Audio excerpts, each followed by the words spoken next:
All right, everyone. Welcome back to Fandom from Afar. It is the off-season, and I love the off-season.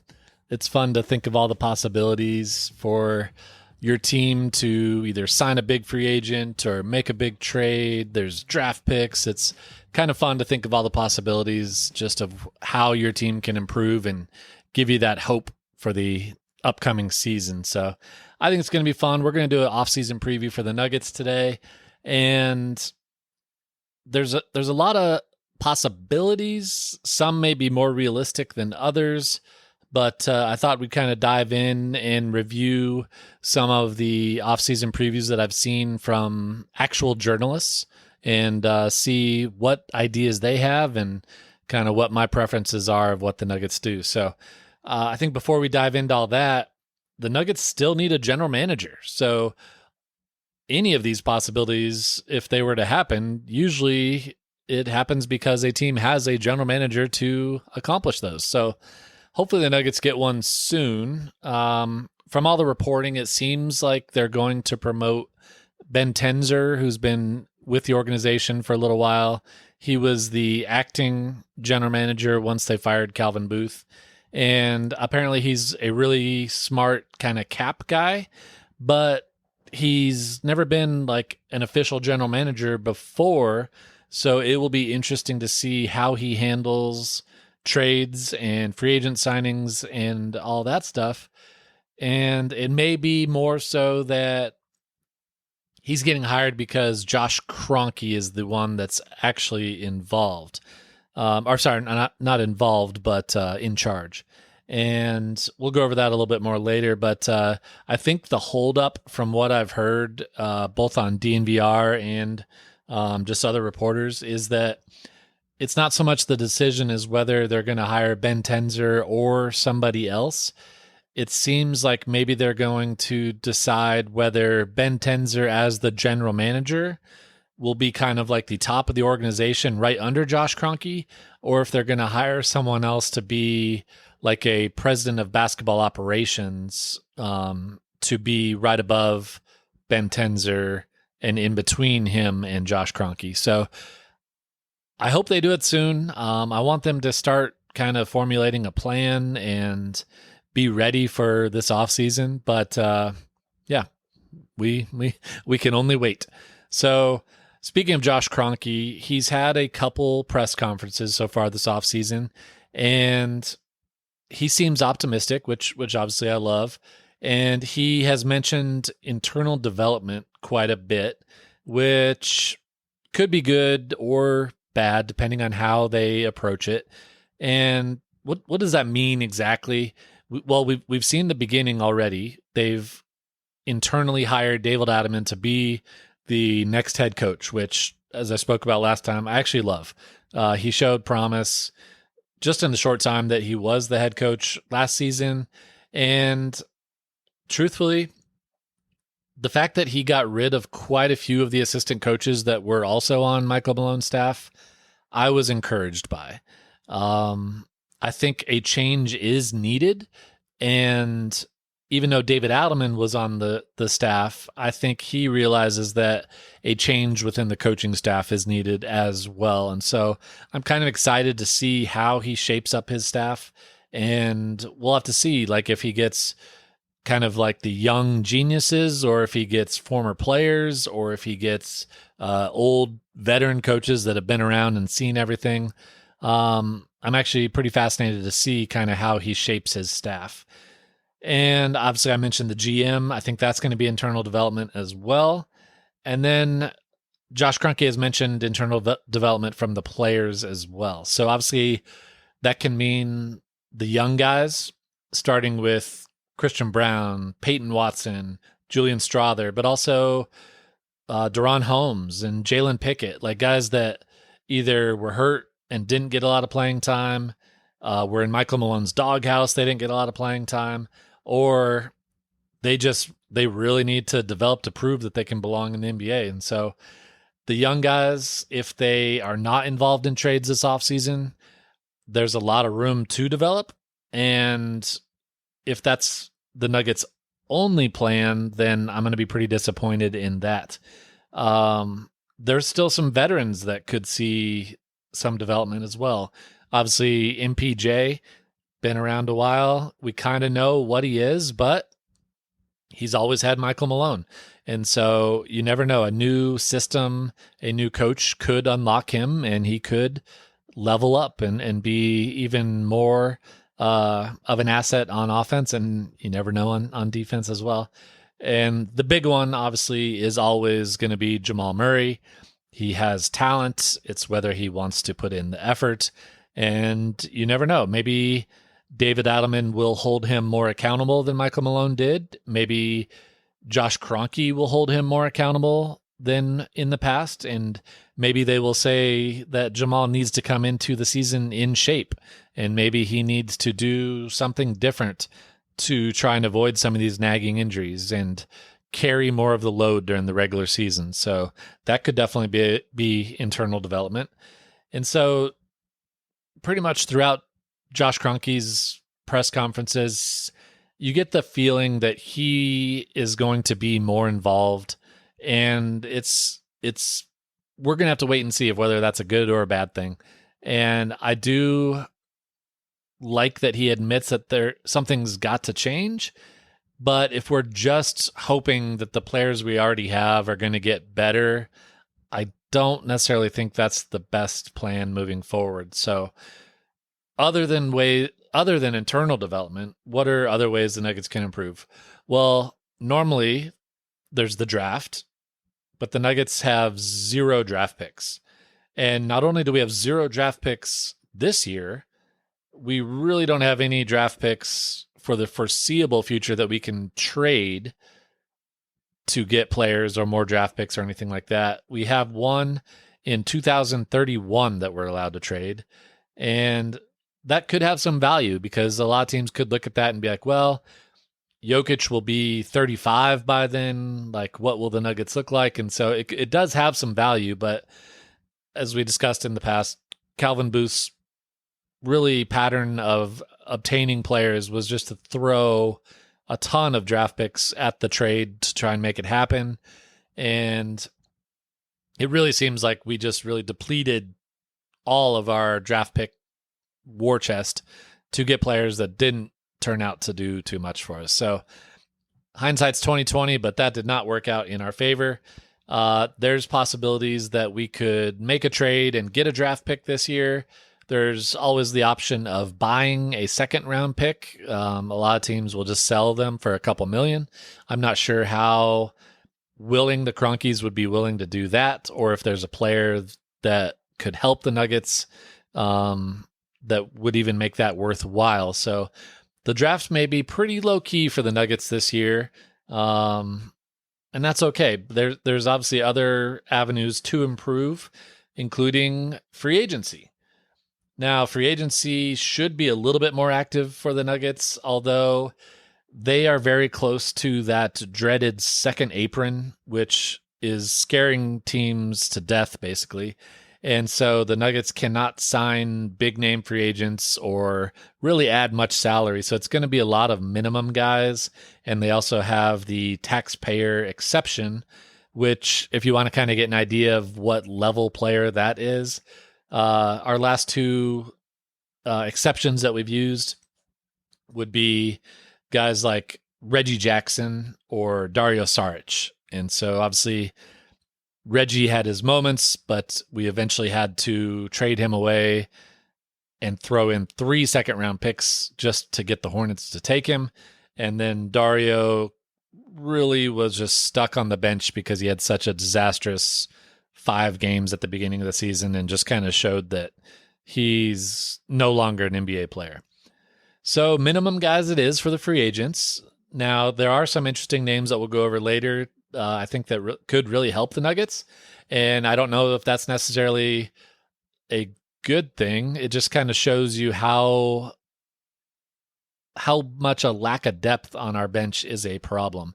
So we'll go over some possibilities later, but the third way the Nuggets can improve is by trades. And trades are obviously really fun to think about. They've built tools out there where you can build the trades and see if they work as far as salaries go. Most of the time when you see a fake trade on the internet, it is totally unrealistic, and just it's usually like, hey, my favorite team will give you a bunch of garbage and you give us a superstar. But I think there are some resources out there that they've made up some realistic fake trades, and I'm going to go over some of my favorites. But trades are going to be tough. Like I said, the Nuggets, they have very few assets to work with. They have guys on either huge salaries or minimum salaries. So it's kind of hard to match salaries when you're making trades. And truthfully, the huge salary guys are overpaid, except for Jokic.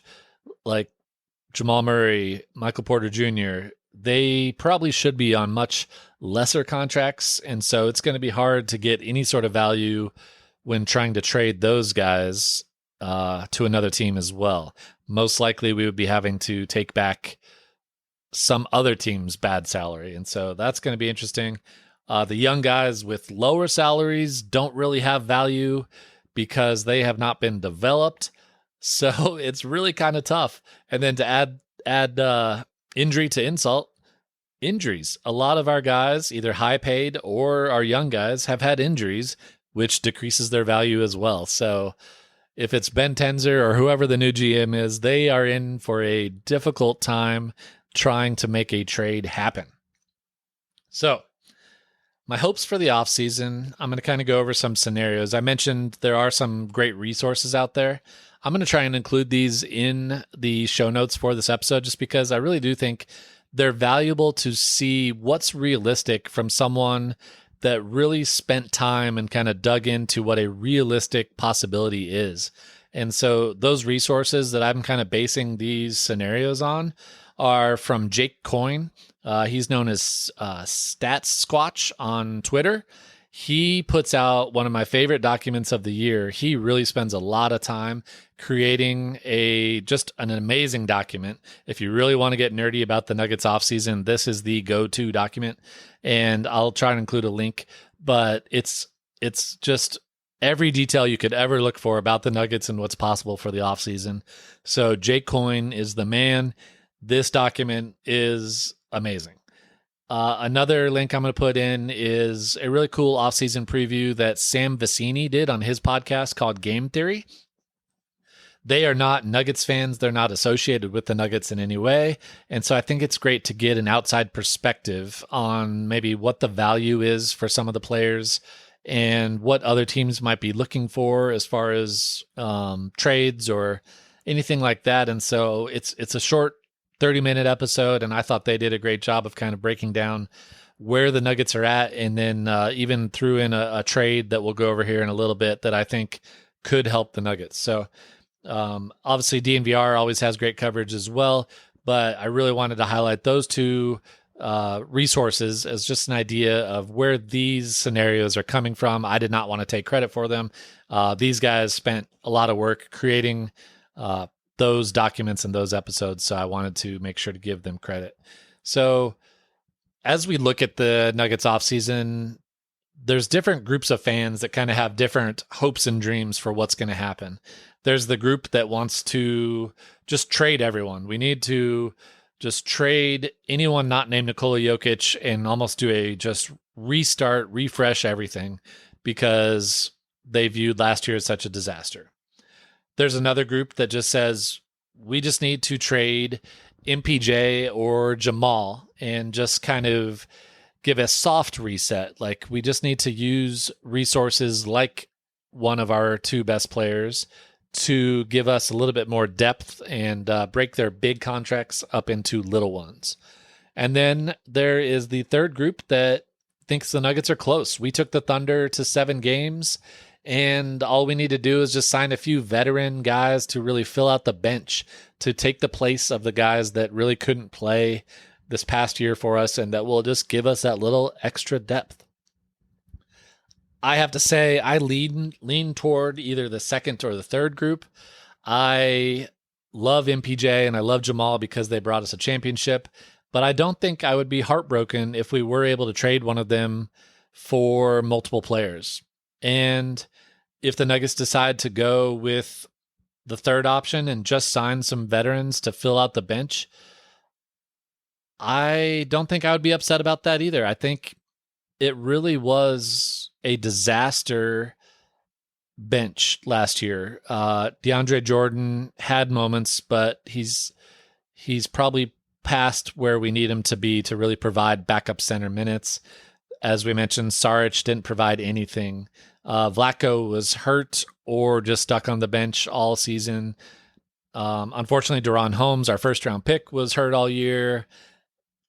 Hunter as Hunter Tyson, he doesn't seem to be quite good enough to get minutes in the NBA. And so we just had so many players that just didn't provide anything. And if you just fill those in with some veterans that could provide just nights off during the regular season or a key moment in the playoffs, it could go a long way. And so I'm kind of in between options 2 and 3. I'd be very interested to see what we could get for MPJ or for Jamal, but most likely it's going to be just signing some veterans. So what are some scenarios from those resources that I really like and I think are realistic? Obviously, in a dream world, I would love to get Kevin Durant. I would love to get Giannis, but that's never going to happen. So let's look at some trades that I think could possibly happen and really help the Nuggets. So the first one is from Jake Coyne's document, and it is trade Julian Strawther, Zeke Naji, and a swap of our 2030 first-round pick to Orlando for Goga Bitadze. Now, Goga Bitadze is not a huge name, but he is a solid big man, and I think would be a perfect backup center for the Nuggets. Not only could he play backup center to give Jokic a rest, but I also think it could work in big lineups where we need him just to play a little bit of power forward to give Aaron Gordon a rest. And so I really like this trade. It would not be my first choice to give up on Julian Strawther, but you have to give up something to get something. And so with Julian Strawther and Peyton Watson, my thought is there is a chance that they develop into really good players, but there's also a chance that they don't. And so if we need to use Julian to get off of Zeke's contract and get a valuable backup big man, I like that. And so Jake also included that we could sign Luke Kennard for that exception and then sign DeLon Wright for a minimum. And so this would give us a great backup big man. Luke Kennard would provide some shooting, and DeLon Wright would provide a nice veteran guard who can handle the ball when we play those veteran teams with all the athletes like Minnesota, OKC. We need ball handling, and Jamal Murray has proven that sometimes he needs someone to take the load off of him when he's under that pressure. So that first trade I really like, giving up Strawther, but getting rid of Zeke and getting a valuable backup big man. That would check a lot of boxes for me. The second trade that was also on Jake's document is a big one. This would be trading MPJ, Zeke, and that 2031 first round pick to the Chicago Bulls for Patrick Williams, Kevin Huerter, and Ayo Dosunmu. Now, obviously, giving up MPJ is going to hurt. He's been awesome for the Nuggets. He has not complained about taking a backseat to Jokic and Jamal. He's one of the best shooters in the league. But he's overpaid. He's had injury issues. And if we need to include him and that first-round pick to get off of Zeke's contract and to break up MPJ into multiple contracts, I'm willing to do that. Now, this trade also is what I mentioned earlier. We are taking back Chicago's worst contract and what is considered one of the worst contracts in the entire NBA in Patrick Williams. Patrick Williams was a high draft pick. He was supposed to be one of those prototypical 3-and-D guys that just the 6'8", 6'9", long defender that can shoot. And he never turned into that. And he got paid a hefty contract that goes on for another 4 years. So the Nuggets would be taking on that. in any situation where we're taking on someone's problem, there's always the hope that just a change of scenery or playing with Jokic can turn things around and it ends up looking like a great deal. Exhibit A, Aaron Gordon. I know a lot of Magic fans that were so frustrated with Aaron Gordon and were ready to get rid of him, and the Nuggets did not have to give up a lot to get him, and he turned into one of the all-time Nuggets that led us to a championship, and I just love Aaron Gordon so much. And so, not saying this would happen again, but I think playing with Jokic could really help a guy like Patrick Williams, and the fact that we're getting Kevin Huerter for shooting and Ayo DeSumo for some much-needed point of attack defense. He can guard, point guard, shooting guard, small forwards. He's a great defender. And the document also says that we would still have room to sign Bruce Brown to that exception and then Mason Plumlee as our backup center. So I kind of love this one. This is, I think, really interesting. We're obviously giving up one of our best players and our only draft pick to trade. We're taking on bad money, but I think there's a lot of positives in this type of trade that would allow the Nuggets to really go into the season with a deeper bench, with more shooting, with more defense. And I don't know, I kind of love this trade once I saw it. I think it's something that it's going to take some guts to do, but I think it's something that the Nuggets should look into. And then the third trade that I really like is from that Sam Vecini podcast. Again, he's an outsider just looking at it from a national perspective. And he agrees that the Nuggets need to break up one of the big contracts into more players, get a deeper bench, and just give yourself a little bit more options to either fight against injuries, fight against fatigue. You may even be able to trade some of these players in the future for more assets. And so his idea was trade MPJ to the Hornets for Grant Williams, Josh Green, and Josh Okogie. Now, this may not be the big name players that we would hope to get for MPJ, but I think it, similar to the last deal, it adds depth. And it's something that the Nuggets really need. So Grant Williams is a kind of grind it out every night, hardcore guy that is full of energy. Now, I will say, it seems like his teammates always really get annoyed with him and don't really like him. So that may not be something that we're interested in. But Josh Green, kind of a slasher wing that could provide some defense and shooting. And Josh Okogie, same thing. He'll play hard, he'll provide some defense, but he's a professional basketball player. And so turning MPJ into three useful players, I think would be good. And then in this scenario, they could also sign Luke Kennard to the exception and kind of get some shooting to come off the bench as well. So really like those three example trades. I think they each provide something different, but I think it's kind of the right train of thought where the Nuggets need to think about some either small changes or big changes, but add that depth, add more useful players. There's been other rumored trades, like Utah has a lot of guys that we could be interested in, like John Collins and Colin Sexton.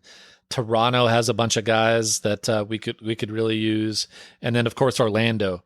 One of my dream scenarios would be some sort of Jamal Murray trade where we get Jalen Suggs and then a couple of their wing/big men, and I think it could really help out both teams. I would be happy for my Magic fans to get a point guard that can score for the Magic, and then I would love the depth that Orlando could give to the Nuggets. I seriously doubt we're trading Jamal, but that's just kind of a dream scenario. And then there's even been rumors where we would figure out something to trade to the Pelicans to get Zion Williamson. So there's all sorts of possibilities out there. Obviously, most of it is just for fun, most likely not going to happen, but it is fun to think about. And so I think what is most likely is we will sign Bruce Brown to that exception. Bruce has been pretty open about how much he loved his time in Denver, and he retweeted when David Adelman got the head coaching job. He attended Nuggets playoff games when he was already eliminated and they were playing still. I really think Bruce wants to come back to Denver, and the Nuggets fans, I think, kind of have put him up on a pedestal just because he was such a fun player and did so well for us during the championship run. But I think he could provide some much needed depth and ball handling. So I would welcome Bruce back with open arms. As much as I want them to do it, I think that they will keep the core together. I'm guessing we will have the same starting 5 going into next year. And then I think they're going to sign some minimum guys. So while it's not my top choice, I think the most likely scenario could provide some optimism going into next year. All I know is it's going to be interesting. There's so many possibilities, and the rumors are fun. Draft night is so much fun, even if the Nuggets don't have a pick. And I just love it all. I think it's going to be so fun to break down. And obviously, we will break it down when everything happens. And so I appreciate you guys listening today for this offseason preview, and we will be back soon.